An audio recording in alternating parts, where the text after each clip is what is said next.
कई बार हम देखते हैं कि अगर किसी के अंदर भरपूर आत्मविश्वास है तो छोटी से छोटी व्यक्ति भी कई बार बड़े बड़े काम कर जाती है।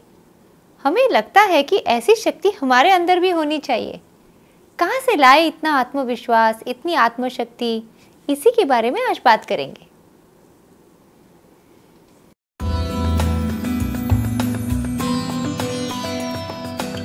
नमस्कार, मैं डॉक्टर कलिका। आप सबका भरपूर स्वागत और मकर संक्रांति की बहुत सारी शुभकामनाएं। एक दिन क्या हुआ, मैं घर पे अकेली थी। दोपहर का समय था, घर की घंटी बजी। मैंने दरवाजा खोला, सामने कोई व्यक्ति खड़ी थी। मैंने देखा, वो हंस के मुझे बता रही थी, नमस्कार, मुझे आपके घर 2 दिन रहना है। मैंने आपके हस्बैंड को फोन किया है, मैं आपके दूर का रिश्तेदार हूँ। भला मैं इस व्यक्ति को नहीं जानती थी, मैं कैसे इन्हें घर के अंदर ले लूं? तो उन्होंने शायद मेरे चेहरे पे ये दुविधा देखी और उन्होंने कहा, नहीं नहीं, मैं अच्छा व्यक्ति हूँ और मैं सच में आपके घर में रहने के लिए आया हूँ। तो देखिए, मैंने तो उन्हें कहा, मेरा आपसे कोई परिचय नहीं है, मैं आप पे विश्वास कैसे रखूं?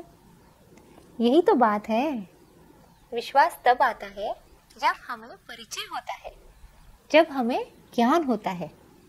अगर हमें किसी चीज में आत्मविश्वास की आवश्यकता है तो पहले हमें उसका ज्ञान लेना पड़ेगा। अगर हमें साइकिल चलाने में आत्मविश्वास चाहिए तो साइकिल सीखनी होगी।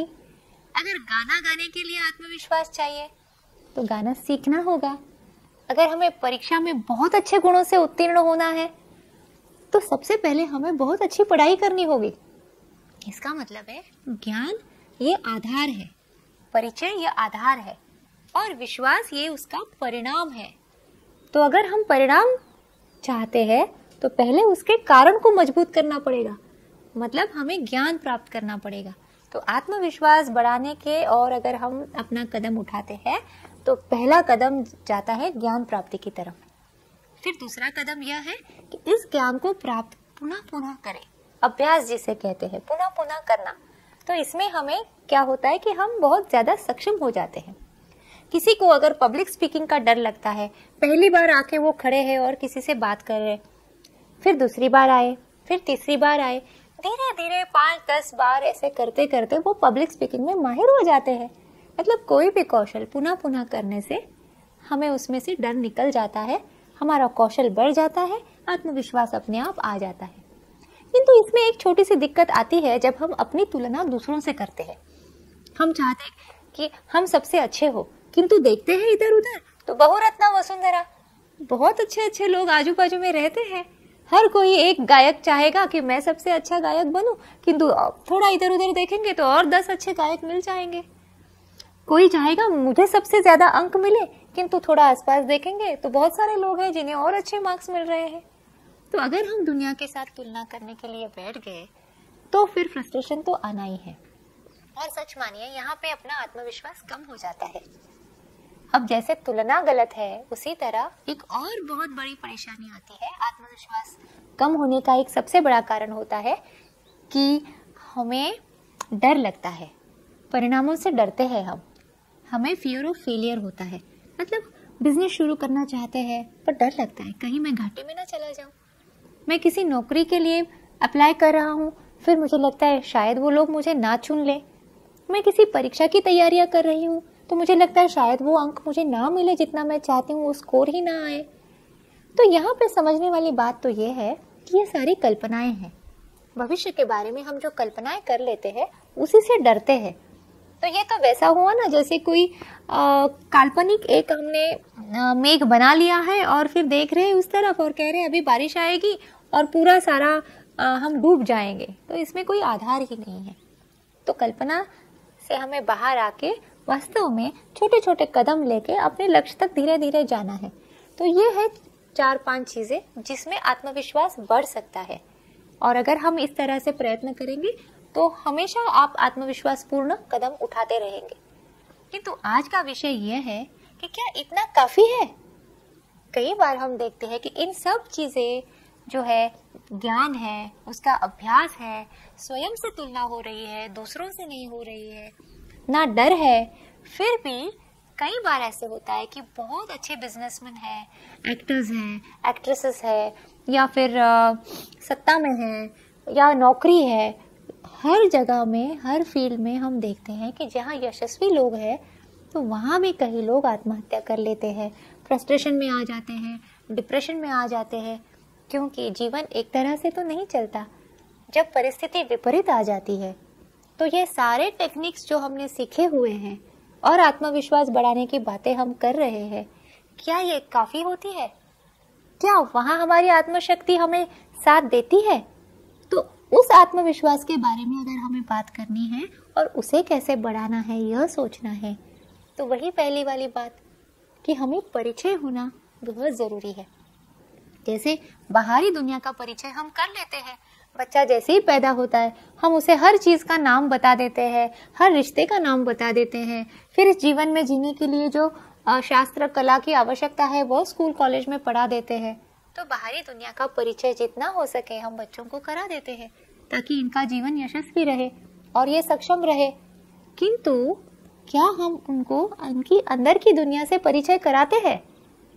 क्या वह जानते हैं कि आत्मविश्वास जब हम कहते हैं तो ये आत्म क्या है, स्वयं क्या है, स्वयं का स्वरूप क्या है? अगर यह भी, इसका भी अगर ज्ञान हम प्राप्त करें, इसके बारे में भी अभ्यास करें, तो हो सकता है कि हमारी आत्मशक्ति जो है वह हमारे साथ रहे। जब हम आत्मविश्वास की व्याख्या योग की तरह करना चाहते हैं तो उसे कहते हैं आत्मनि विषित्वा आस, मतलब आत्मा में जो स्थिर है और वहां पे निश्चल है, वही आत्मविश्वास है। मतलब आत्मा में स्थैर्य प्राप्त करनी है। अब ये आत्मा क्या है, आत्मन क्या है? तो इसको अगर हमें बहुत सिंपल करना है तो समझने वाली बात यह है कि इस पूरे विश्व के पीछे जो एक अंतिम शक्ति है, कोई इसे परब्रह्म कहेगा, कोई भगवान कहेगा, कोई नेचर कहेगा, कोई नेचर, लॉज ऑफ नेचर कहेगा, शायद कोई इसे नाम भी ना दे, किंतु हम सब एक दूसरे से जुड़े हुए हैं और एक उस शक्ति के हम एक आविष्कार हैं। तो क्या हम में भी उस शक्ति में जो गुण है, उस शक्ति में जागृति है, उसमें चैतन्य है, उसमें आनंद है, क्या ये सारे गुण मुझ में है? मैं तो इन सब चीजों के लिए बाहर देखने की आदत है मुझ में, आनंद रिश्तों में ढूंढती हूँ, मैं शक्ति भी बाहर से लेना चाहती हूँ। तो क्या ये सब मेरे अंदर है? यह ढूंढने की कोशिश करना मतलब अंदर की दुनिया की खोज करना। और इस अंदर की दुनिया की खोज अगर हम करते हैं तो इसे आत्मशोध कहते हैं। तो आत्मविश्वास अगर सच में प्राप्त करना है तो इस आत्मा में हमें स्थिर होना है और इस भूमिका में रहना है। इससे क्या होता है कि जब भी हम विपरीत परिस्थिति देखते हैं, कुछ गलत चीजें देखते हैं, तो हम जानते हैं कि मैं सिर्फ शरीर नहीं हूँ। अगर मुझे शरीर में कुछ हुआ है, मेरा अगर पैर काटने के समय आ गया, या मेरे हाथ को कुछ हुआ, मेरा एक्सीडेंट हुआ है, या मैं बीमार हूँ, तो ये मेरा पूरा अस्तित्व नहीं है। मैं इस परिस्थिति से भी ऊंची हूँ और मैं इससे निपट सकती हूँ। अगर मैं देख रही हूँ कि मुझे किसी चीज में बहुत ज्यादा दुख हो रहा है, तो फिर मैं समझ जाती हूँ कि मेरी भावनाएं जो है इनको मर्यादा है, ये भावनाएं भी बदलने वाली है। जो अनुभव शुरू हुए हैं उसका अंत भी होने वाला है, तो गलत समय हमेशा नहीं रहने वाला। तो ये मैं तटस्थता से जब देख लेती हूँ, मेरा शरीर, मेरा मन, मेरी बुद्धि, तो फिर हमें लगता है कि नहीं, इन सब से भी मैं अलग हूँ, इन सबको मैं कंट्रोल कर सकती हूँ। तब जो शक्ति आती है उसे आत्मशक्ति कहते हैं। तो इस शक्ति में अगर स्थिर रहना है तो कभी कभी स्वयं का निरीक्षण करना भी आवश्यक है।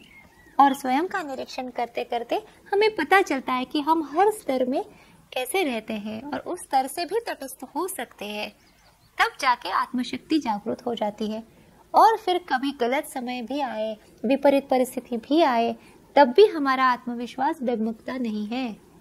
वरना तो अच्छे कपड़े पहनो, स्मार्ट दिखो, कॉन्फिडेंटली लोगों के सामने बात करो, अच्छा बिजनेस करो, ये तो हम सीख लेते हैं, किंतु विपरीत परिस्थिति में खुद को कैसे संभाले, ये सीखना मतलब सही मायने में आत्मविश्वास को समझना। कॉन्फिडेंस इस शब्द में फिडर, ये लैटिन शब्द है, इसका मतलब है ट्रस्ट।